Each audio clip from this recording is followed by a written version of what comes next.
আজ কোচবিহারে দুই হেভিওয়েট। লক্ষ্মীবারে ভোটের প্রচারে কোচবিহারে থাকবেন প্রধানমন্ত্রী এবং মুখ্যমন্ত্রী। কোচবিহারের রাসমেলা ময়দানে নিশীথ প্রামাণিকের সমর্থনে সভা করবেন নরেন্দ্র মোদী। অন্যদিকে তৃণমূল প্রার্থী জগদীশ বর্মা বসুনিয়ার হয়ে মাথাভাঙার গুমানীরহাটে সভা করবেন মমতা বন্দ্যোপাধ্যায়। 19 এপ্রিল প্রথম দফার ভোট রয়েছে উত্তরবঙ্গের কোচবিহার, জলপাইগুড়ি ও আলিপুরদুয়ারে।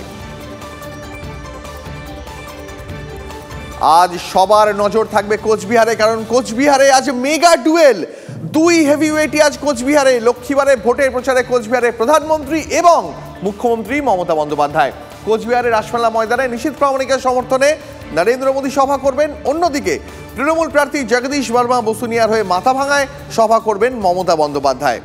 19 এপ্রিল প্রথম দফার ভোট রয়েছে কোচবিহার, জলপাইগুড়ি ও আলিপুরদুয়ারে। আজকে সবার নজর তাই কোচবিহারে। কোচবিহারে আজ মেগা ডুয়েল। গোটা বাংলার নজর আজ কোচবিহারে। কোচবিহারে দুই হেভিওয়েট আজই। নরেন্দ্র মোদী ও মমতা বন্দ্যোপাধ্যায় দুজনেই আজ কোচবিহারে নিজ নিজের দলের প্রার্থীর সমর্থনে সভা করবেন।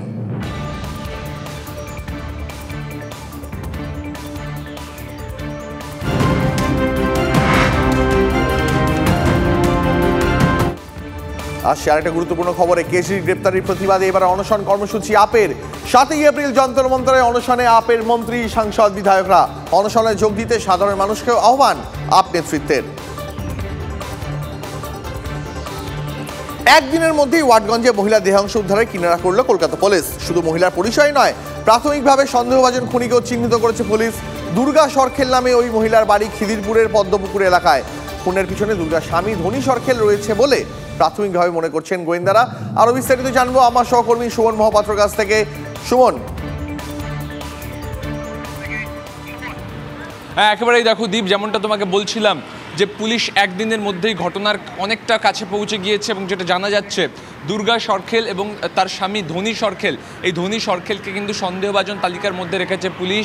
এই ধনী সরখেল তিনি কিন্তু মাদকাসক্ত ছিলেন, তাকে একসময় রিহ্যাবেও পাঠাতে হয়েছিল এবং কি কারণে এই খুন, এই নৃশংস হত্যাকাণ্ড তা খুঁজে বের করার চেষ্টা করছেন ডিসি পোর্ট। এবং তোমাকে বলে রাখি যে গলার নলি কাটার ফলেই কিন্তু মহিলার মৃত্যু হয় এবং পরবর্তীকালে দেহের বাকি অর্গানগুলোকে নৃশংসভাবে কেটে ফেলা হয়। এটা কিন্তু পুলিশ তার প্রাথমিক ময়নাতদন্তের রিপোর্টে জানতে পেরেছে।